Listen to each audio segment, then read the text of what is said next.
Welcome to the Cleaning in Motion Show, a podcast interviewing successful cleaning business owners to hear what they're doing that works and what they've tried that's failed, all to help you grow your business. And now, on to the show.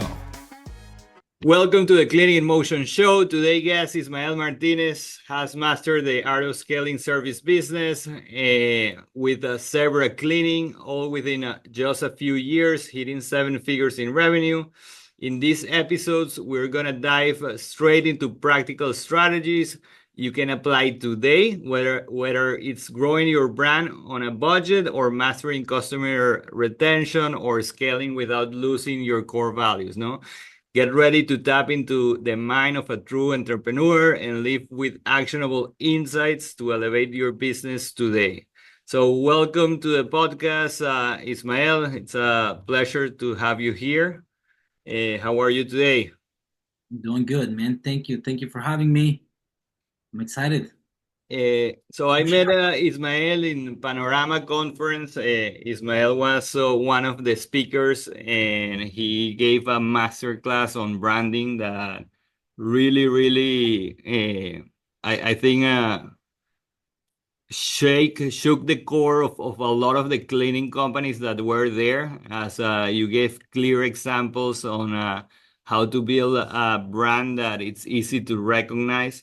So I want to start my first question, with that topic in mind.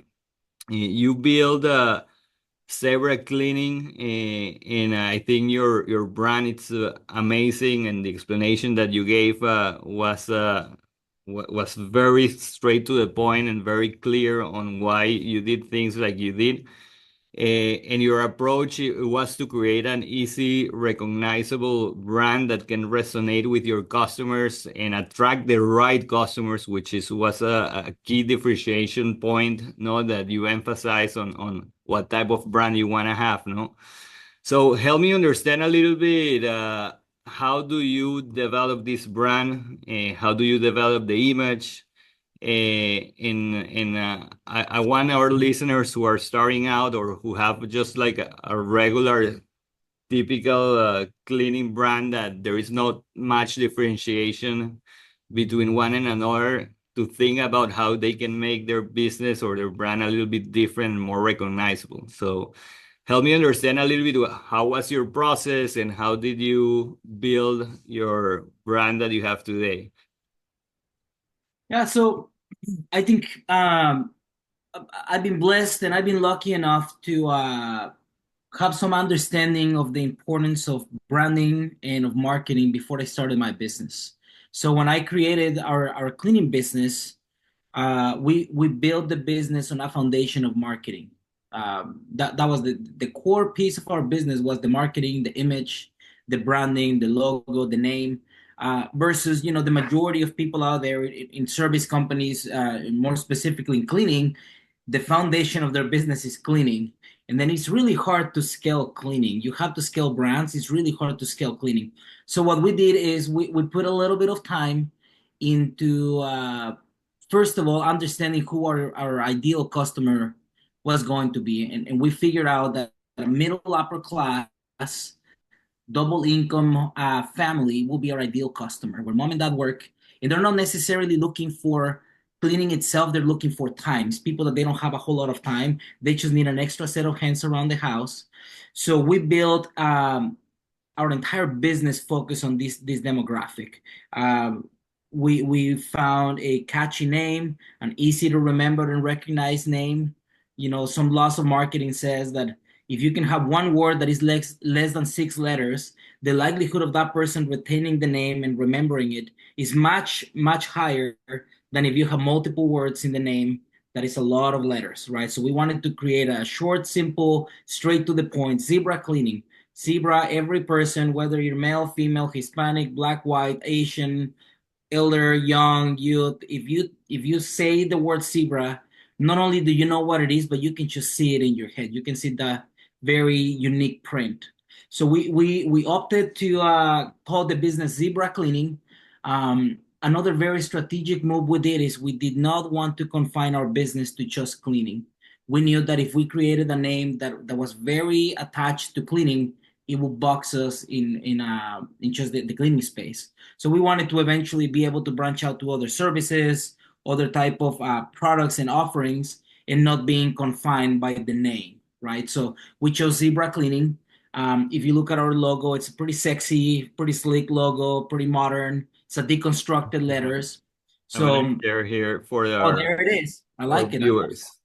It Yeah, never gets for old. viewers in YouTube, if you're listening this in podcast version, you won't be able, of course, to see it, but I would encourage you to jump on our YouTube channel and see a little bit what Ismael is referring to, so you can see his brand and understand a little bit why it's so different and a reflection of everything that he's saying. But go ahead, Ismael.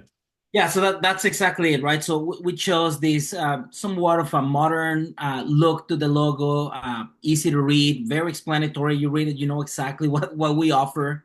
And then we model just about everything regarding to our image after that, right? The uniform of our teams, our vehicles, the logos on our vehicles, the type of pictures and digital content that we created for Instagram, for Facebook, for TikTok, our website.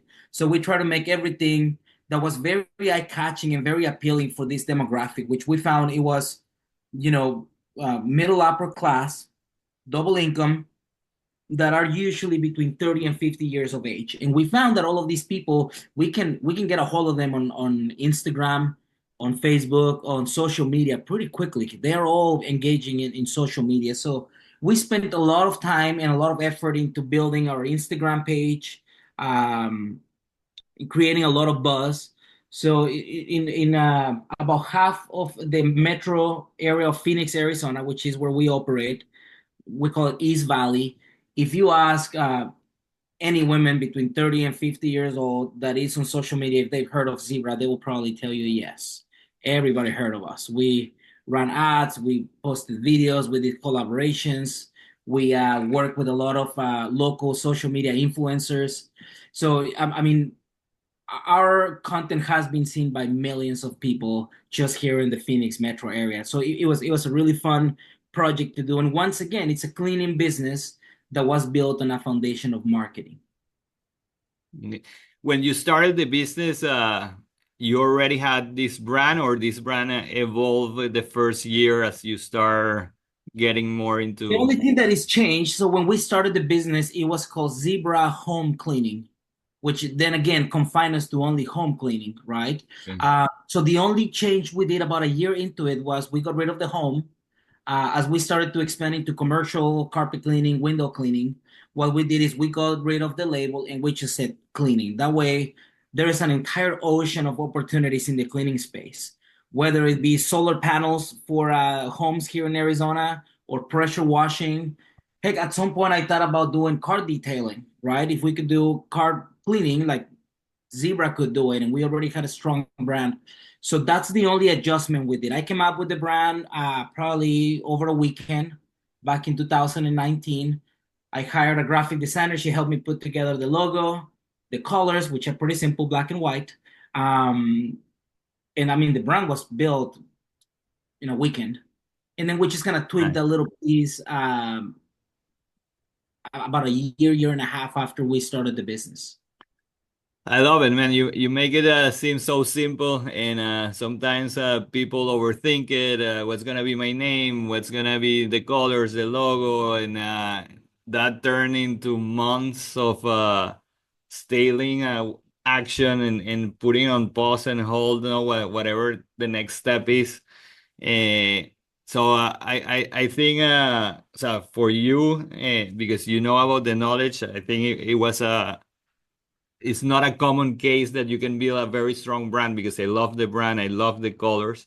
But I want to see, what advice can you give someone who maybe it's already in business for 2 3 years and they want to rebrand themselves? That we have a lot of commercial cleaning and residential cleaning companies that are in that situation where they feel, okay, I already have a bunch of clients, I have income, but my brand is just one more, no?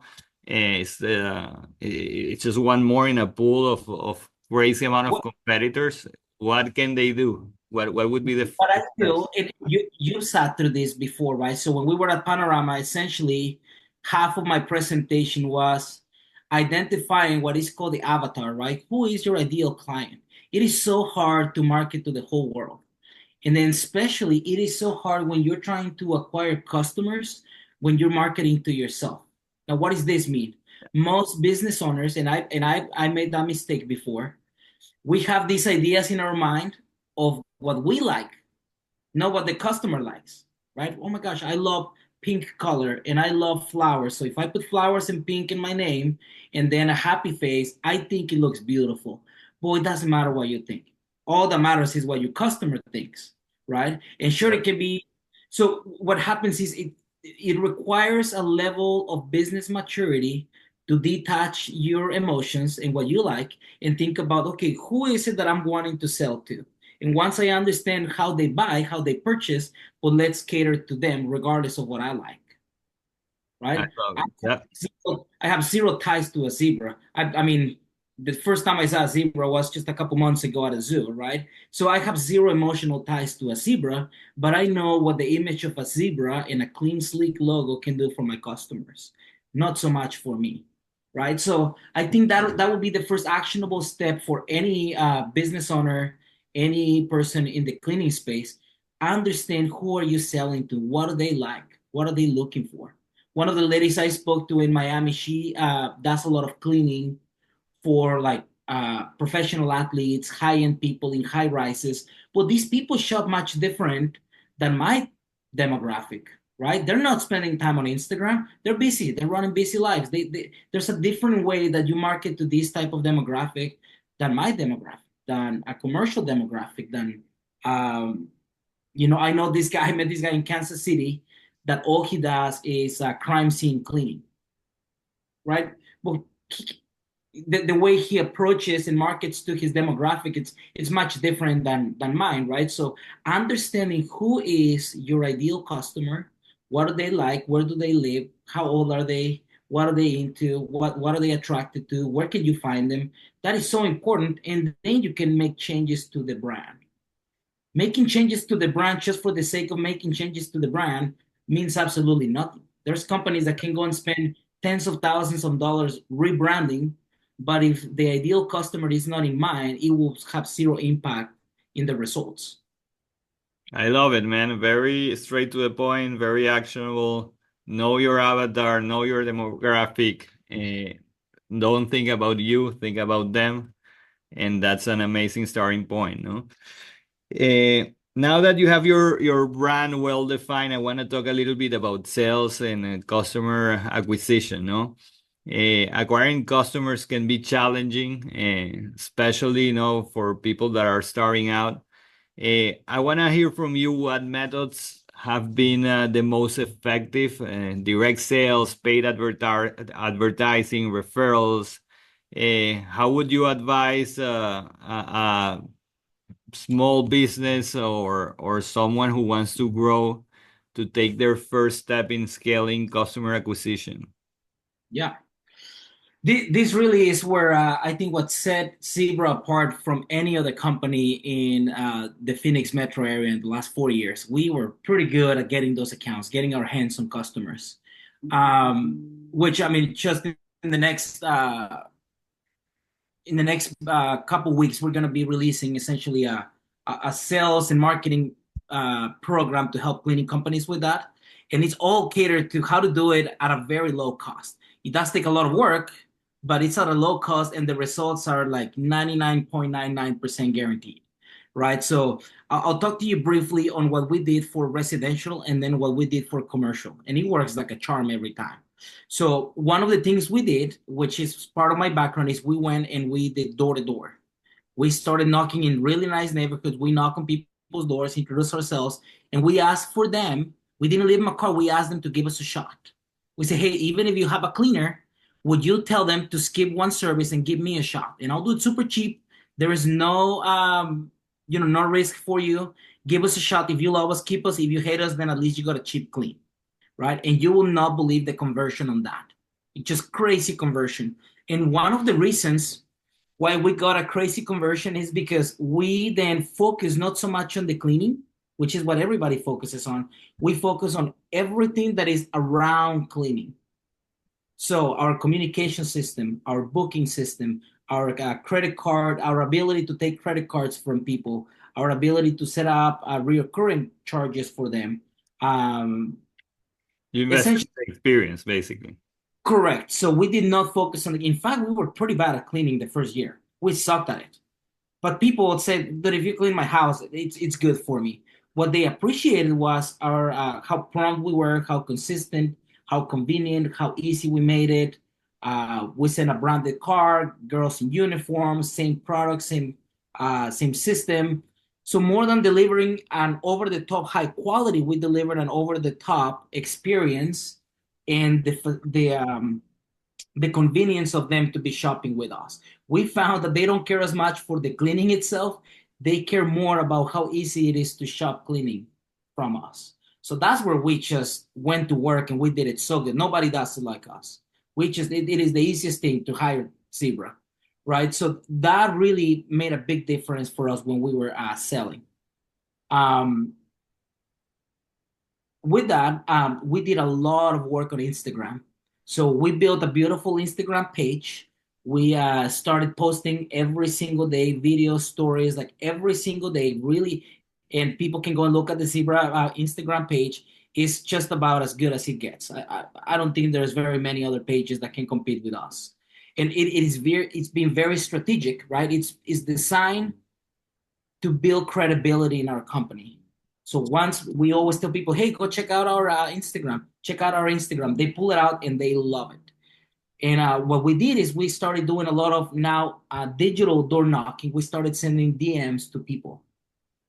And my goal was to send 30 DMs in the morning and then 30 DMs at night. So I was sending 50 to 60 direct messages per day, 250 a week, about 1,000 a month. So I had these like free, because Instagram doesn't charge you for DM messages. So I had 1,000 people that I was sending messages every single month, 12,000 prospective customers in a year. We did that for 2 straight years. To this day, we're still getting people reaching out to us because we DM'd them 2 years ago. Wow, that's amazing. And it doesn't cost you any money, and it takes anywhere between 15 to 20 minutes to do that every day. It's a copy paste. So going back to the branding, you know who to DM because you know your avatar very well, and so that's where you start. And then you also, because you know your demographics, you know where to knock on doors. You go and knock on doors. You invest and maybe even lose money in the first cleaning so you can acquire the customer or break even. As you said, giving a cleaning very cheap, and then you provide an amazing experience that they won't get anywhere else. No, besides the cleaning, you're focusing on the whole experience from again payment uh, Scheduling. to scheduling, yeah, to the whole to making the presence very comfortable for your client. And then what's next? Like how do you retain that client? How you go to the next cleaning and increase the price to something that makes sense?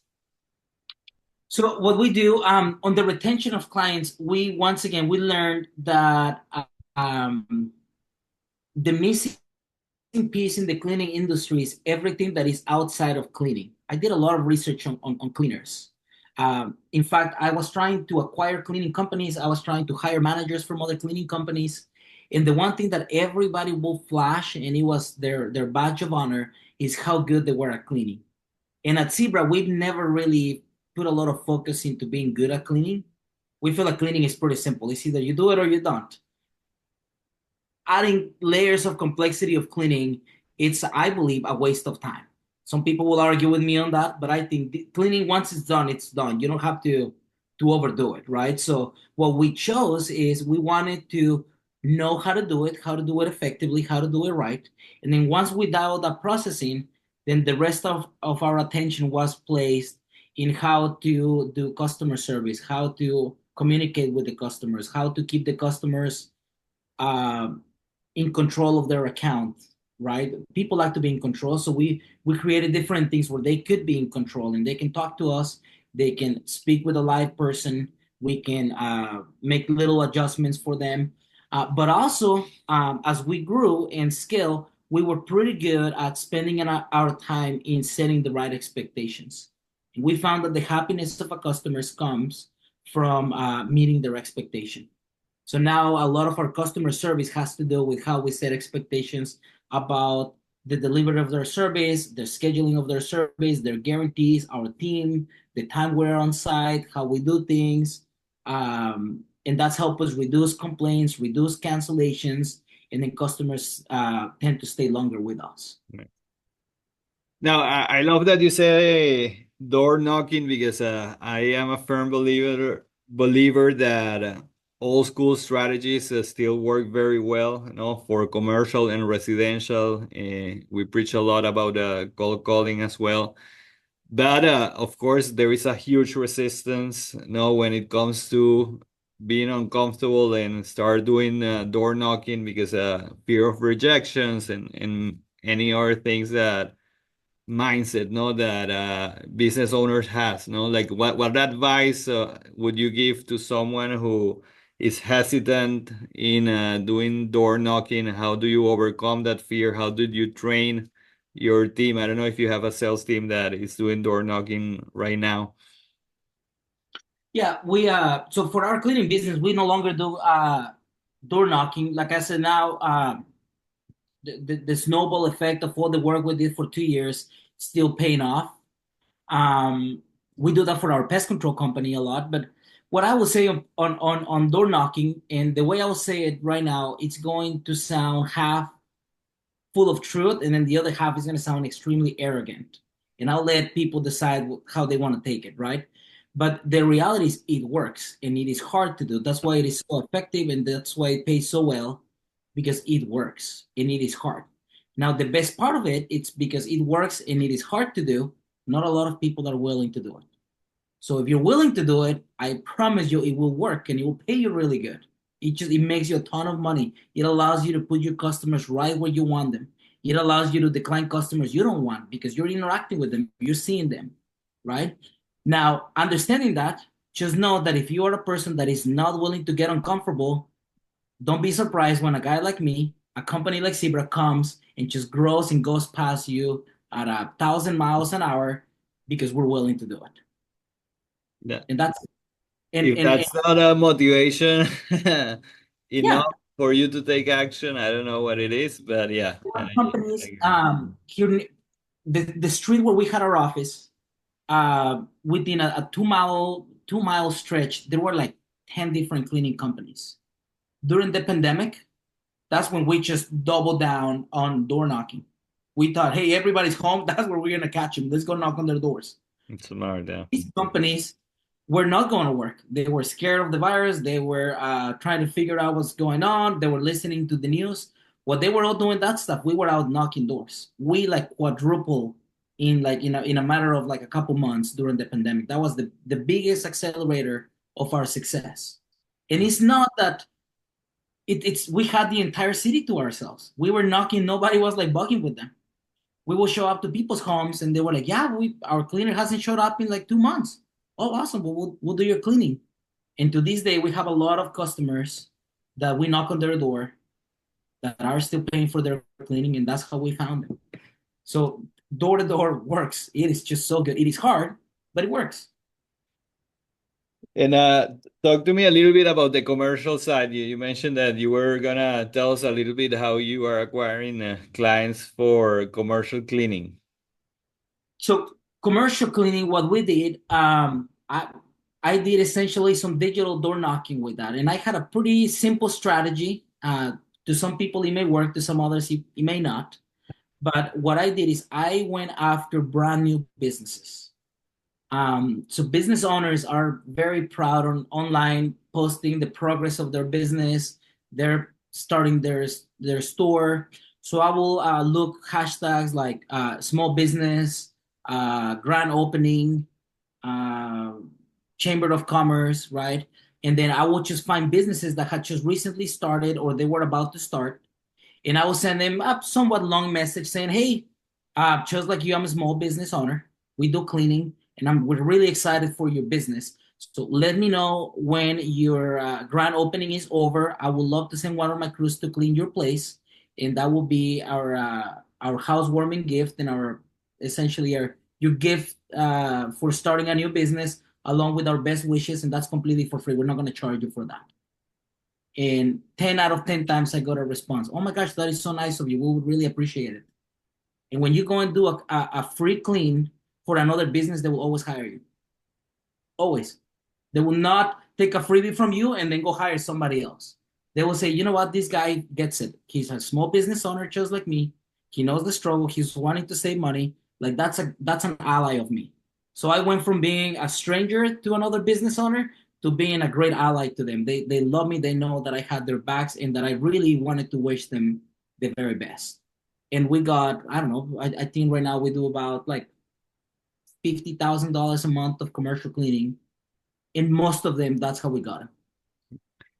Well, there you go. Again, digital door knocking, adding value, and investing on a free clean. Either way, you have to invest in acquire a client. No, it can be through paid ads, it can be through mail, it can be through many different strategies. But there is a cost to acquiring a client. In your case, I love that it's a cost that you control 100% because you're offering the free cleaning and you're building a relationship.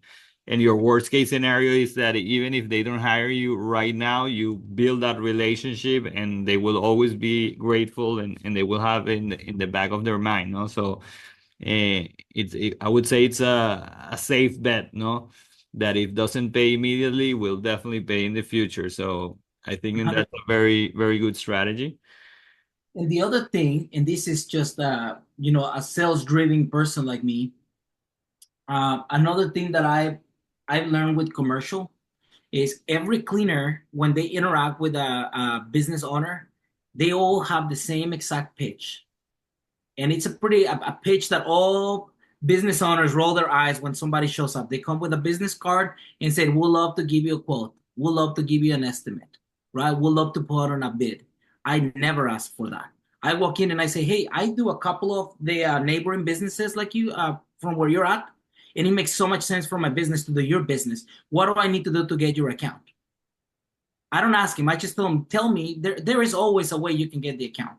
Yeah. And I just say, "What do I need to do to get your account?" And sometimes they will tell you flat out, "Hey, we're paying X amount. If you can beat it or match it, it's yours." Done. I don't do estimates. I don't do bids. I just walk in and say, it makes so much sense for me, which because it makes sense for me, I will be able to deliver a better service for you. What do I need to do to get your account? Yeah, I love it, man. You have to be bold and direct, no? And it definitely it's working for you. So I don't see. I think it's the way to go. You have to build relationships. Not everything will happen online, and people will like to see face to face, know who you're dealing with. And I think we lost that touch after COVID, and the world has gone so fast, and then nobody has time for anything. So even scheduling an appointment, it's hard enough. So if you just knock on the door and be there, and you do it smart with intention, you will get information or you will get the account. No, either way, it's a win-win. Yeah, Eh, and I think all of us, we need to invest more time and effort. Like I said, cleaning companies, I believe, that's my personal belief, right? Cleaning it's itself, the process of cleaning is pretty simple. So we should be investing a lot of our time and effort into learning what's around cleaning. And one of those is like sales. Like learning sales mastering sales. in any business, that 100% with so many competitors and such a low entry, no barrier to this industry of cleaning, you have to master sales and you have to master uh, customer retention or client communication. No, uh, those two things will make you stronger than 90% of the market. And like I'll share, this just happened on Monday. On Monday, we got a referral, or we heard that one of the regions for Chick-fil-A here in Phoenix, they were struggling with their pest control. We have a pest control company. So I walked in and I meet with the owner, the franchisee there, and I just spent a few minutes just letting her know. And this is not even a sales pitch, it's just me understanding what kind of account I'm dealing with. And I said, you know what? I would love to be able to tell the world that I do Chick-fil-A. Everybody knows who Chick-fil-A is. I would love to tell people that Chick-fil-A is my friend. What do I need to do to get your account? And you can tell she was like, awesome, win-win. You really want to do business with us? I'll tell you what. And she gave me the pricing. It's pricing that makes sense for us. And I just told her right there, done deal. But it was just so interesting that I was able to walk in and just, understand the client and be able to just, my sales pitch was pretty straightforward, right? But it wasn't like, hey, well, we'd love to give you a bid. I would like to get an estimate. Maybe we can give you a quote. Like, I don't do any of that. I walk in and I said, what do I need to do to get your account? Yeah, self-confidence sells 100%, and self-confidence comes from practice, no, and experience. So I agree. I saw that online you have, and correct me if I'm wrong, I believe around 300 reviews on Google Business Profile, correct? I think so. I haven't kept up with it recently, but yes, I think so. How much does how much of a role does your online presence, customer reviews play into your branding and your customer acquisition strategy? I'm sure it helps. Yes, 300 and something. I think it helps a lot when people are looking for us. It kind of gives us a little bit of a competitive edge. But what I love most, it gives us a lot of ammo when we're selling people. We can always refer them back to our reviews. Yeah, I love it. I always preach that first, it's reviews will help you immensely with SEO and ranking. It's a huge factor, and then it will help you with your sales pitch. And if customers or leads complain about your pricing because it's too high, then there is a reason for that. No, you have 300 plus reviews. People trust you. There is a reputation. You can. It's the perfect backup when you need that final cherry on top to finish the sale. No. How did you acquire so many reviews? What strategies are you using to acquire online reviews? Um, Let me remember what we did for that. So for um, we did 1 year. We did a little incentive with our team, so teams would ask for reviews. We will get this is one thing that we noticed. We will get a ton of messages back to our office on how much they love their clean. And for I think the first year, I didn't even pay attention to reviews. I was that was just my metric to know that we were doing good in business. Like people are happy with our team. That's awesome. This is our good. Like there were a handful of cleaners that people just love them. Oh my gosh, she's amazing. Thank you so much. Oh, why I love having her in my house. Or these guys are awesome. Like our commercial guys got a ton of compliments. And one day I thought, well, why aren't we asking for reviews? Like we should make that comment that they just sent us privately. We got to make it public. So the key with that, number one, was just asking for it.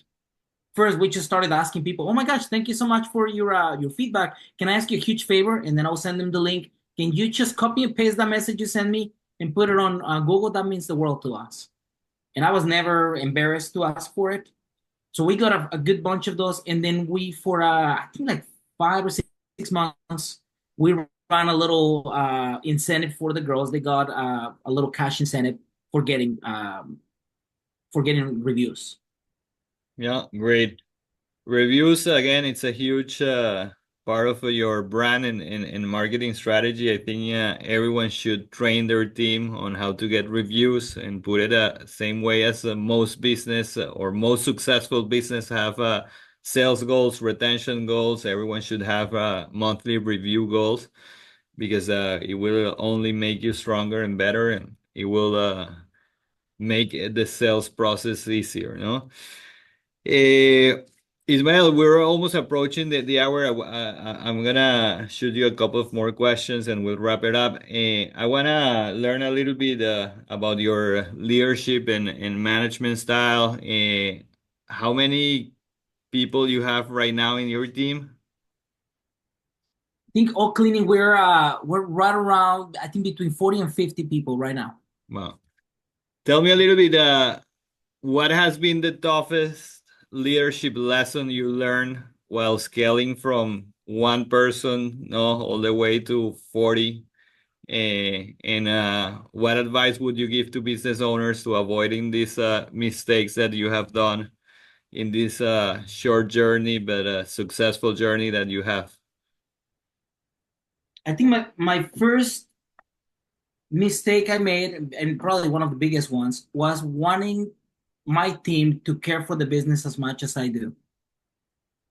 Like I wanted them to act and behave just like I do, and that was just unreasonable. They don't have the same amount of upside or of long term benefit from the business as I do. So I can't expect them to be just as all in and thinking about it 24/7 and being willing to drop everything they're doing to come and take care of a customer. Like that was my job. That's not their job, right? So that was probably one of the biggest things. And then the other thing I learned is that I'm pretty good at networking with people in the industry, and every time I talk to somebody in the industry, they all complain about their employees, all of them, and they outwardly and like very vocally complain. People are so difficult. I can't find good employees.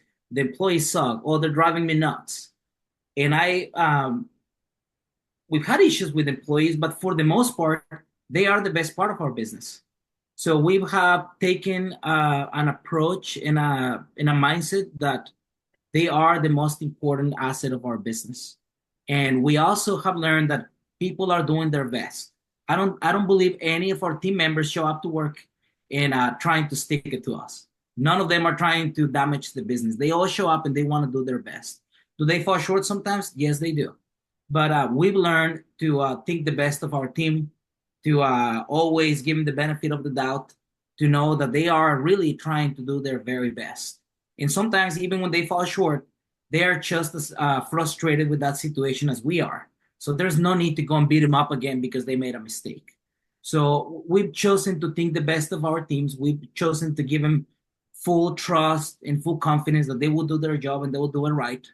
Um, and that's, I think, one of the reasons why our team has stayed with us so long. We have a pretty low turnaround. Like people tend to stay with us for a good amount of time. Um, I don't know. I've come to know our cleaners, our team members, and they're just awesome people. And they have challenges just like I do. And the more we understand that, the easier it is to, don't pay attention to the little mistakes. And then also it allows you to really focus on how great they are at what they do. Yeah, great. It's a mistake, definitely. I've been guilty on nobody will care as much as you for your own business, but uh, people forget that it's more expensive to to acquire new people or new employees than retain the ones that you have, no? Every time you lose a key person or just a regular cleaning, you have to go through a process of hiring again and training and so on, and that costs time. That costs money, and sometimes all of that can be avoided by creating a great culture, which we sometimes oversee and creating great training and elevating your team, no, so they can feel that they belong to a cool place to work. And based on what you're saying and even your brand, again, going back to your brand, I think you're doing all of that, no? Uh, so, Ismael, tell me a little bit, in your opinion, what trends do you see shaping the future of the cleaning industry? Where is this industry going, in your opinion, in the next 5 years? Well, that's a pretty loaded question. I am a very technology resistant guy. I like the basic technology, but then once you start looking very deep into technology, uh, in my personality, I'm not a big fan of it. I like people interaction. So I think as companies get good at doing the old school stuff, interacting with customers, focusing on customer service, having the personal touch, I think that's what's going to set them apart. I think that really is, in my opinion. Once again, I'm sure there's going to be other people a little more forward thinking than I am. But I feel like just being able to, at the end of the day, like people need people, and our cleaners need, a good leader. They need some good peers that they can interact and connect with. And no matter how many softwares and AI we apply to it, like our cleaners need to be, to feel that they're loved, that they're cared for, that they are protected, that they are, they have some sort of safety around them. And then so do our customers. It doesn't matter how much technology we throw at them. At the end, they want to be regarded and respected and heard of as a human being. So I think sharpening those communications, marketing, sales skills would definitely put not just cleaning but business owners ahead when technology is just surrounding us. Yeah, I agree. This industry is not going anywhere. No, it doesn't matter who wins the election and what happened after. Eh, People still need their offices and homes clean. So, what tools and softwares, now that we touch on technology, can you tell us a little bit what are you go-to tools or softwares that you use to manage your business effectively, to manage your market? We use essentially three pieces of technology on a consistent basis. Number one is our CRM, which we run the entire business from it, has a routing, scheduling, billing, all of the records for customers, everything is there. And then it's got a pretty nice feature where there's a mobile app, so our employees just pull up their app and they know what jobs they need to do. It's pretty robust, pretty complete. I like it. What's the name of the CRM, or it's yours? It's No, I wish. Field routes, okay. which was originally made for pest control companies, but we had conversations with them and they helped us adapt it to be very cleaning friendly. So we use it and it's been awesome. We use that. Our communications, texting, reviews platform is Podium, which Yeah. Podium is amazing, very expensive, but it's worth every single dime. So we like it. Cleaners like it. Everybody likes it. It keeps everything organized. I love it, and it was worked for us. We tried other systems, and nothing's worked quite well as Podium for us. And then the other one that we use on a regular basis is Instagram. Instagram, I will say 80-90% of our business was built on Instagram. Very simple. Yep, that's it. I don't really use anything else. Like all the reports, everything's done there. Nice.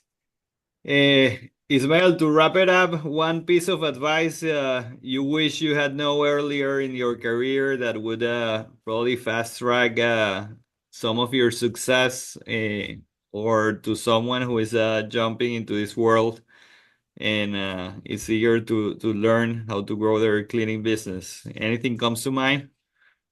I think just focus on sales. Sales solve problems. There you You go. sell, and just about every problem will go away if you're selling. If you have a consistent flow of money coming in, you can buy away just about every problem that will come your way. And it will create other problems, but it is easier to buy problems away. Yeah. So How can sell. people find you online if they want to get in touch with you? Is there an easy If way? um if they want to just look me up on LinkedIn, that's where you can probably find me. That's a direct way to get a hold of me. Um, my name just Ismael Martinez on LinkedIn. Look me up, and yeah, that's about it. That's the best way to get a hold of me. We'll add your LinkedIn profile to the show notes with your Instagram account for Zebra so people can see the brand. I appreciate your time. This has been amazing. A lot of actionable tips. I appreciate you, Ismael. Thank you, everyone, and we'll see you on the next episode. Thank you. Thank you for listening to the Cleaning in Motion Show. Make sure you subscribe so you don't miss any future episodes. In the meantime, find more resources, including more sales and marketing tactics, online at cleaninginmotion.com. That's cleaninginmotion.com. Until next time.